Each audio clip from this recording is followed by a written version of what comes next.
సత్యనారాయణ స్వామి ప్రసాదం తయారు చేసే విధానం షేర్ చేయబోతున్నానండి. ఇది ఒక్కొక్క ప్రాంతంలో ఒక్కొక్క విధంగా తయారు చేస్తూ ఉంటారు. మా ఇంట్లో సత్యనారాయణ స్వామి పూజ అయినప్పుడు ఏ విధంగా తయారు చేయాలో ఈ రోజు మీతో షేర్ చేయబోతున్నాను. రండి, ఇది ఎలా తయారు చేసుకోవాలో చూసేద్దాం. లాస్ట్ వరకు కూడా స్కిప్ చేయకుండా చూడండి. ఇప్పుడు వరకు కూడా మన ఛానల్ ని సబ్స్క్రైబ్ చేయడం వాడు ప్లీజ్ సబ్స్క్రైబ్ చేసుకోండి, లైక్ చేయండి, వీడియోని నలుగురికి వీడియో షేర్ చేయండి. రండి ఫ్రెండ్స్, ఇది ఎలా తయారు చేయాలో చూసేద్దాం. సత్యనారాయణ స్వామి ప్రసాదం తయారు చేసుకోవడానికి ముందుగా ఇక్కడ నేను 1 గ్లాస్ అనేది రవ్వ తీసుకుంటున్నాను. ఈ రవ్వ అనేది ఫస్ట్ గా వేయించుకోవాలి. ఇవన్నీ కూడా మనం ఏ గ్లాస్ అయితే మనం తీసుకుంటున్నాం, గ్లాస్ కానీ కప్పు కానీ దేంతో తీసుకుంటున్నామో కొలతలు అదే తీసుకోండి.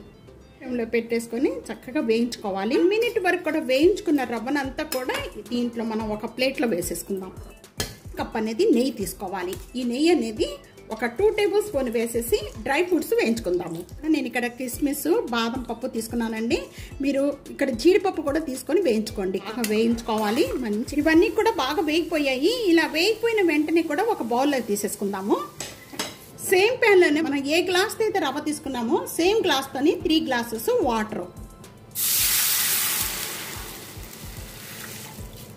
ఇవ్వండి. 1 గ్లాస్ షుగర్, 2 టేబుల్ స్పూన్ వేస్తున్నాను.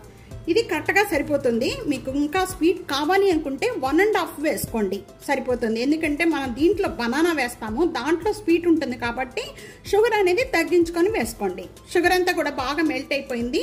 ఇలా మెల్ట్ అయిపోయిన వెంటనే కూడా ఇప్పుడు 2 అరటిపళ్ళు తీసుకున్నాము. ఈ అరటిపళ్ళు సన్నగా రౌండ్గా పీసెస్ కట్ చేసినవి దీంట్లో వేస్తున్నాను. టేబుల్ స్పూన్ దీంట్లో అనేది నెయ్యి వేసాను.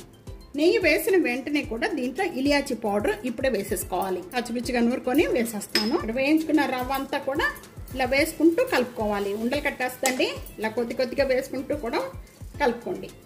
అంతా కూడా టైట్ అవుతూ ఉండంగానే ముందుగా మనం వేయించుకున్న డ్రై ఫ్రూట్స్ అన్ని కూడా ఇప్పుడు వేసేసుకోవాలి. దీంట్లోనే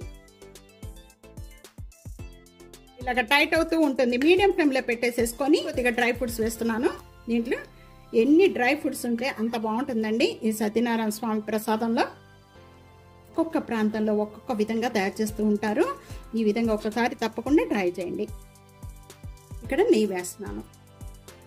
1 గ్లాసు నెయ్యి. ఇలా టైట్ అయిపోయిన వెంటనే కూడా ఇంకా తీసేసుకోవచ్చు. ఈరోజు శుక్రవారం ప్రసాదంగా సత్యనారాయణ స్వామి ప్రసాదం తయారు చేశాను నేను.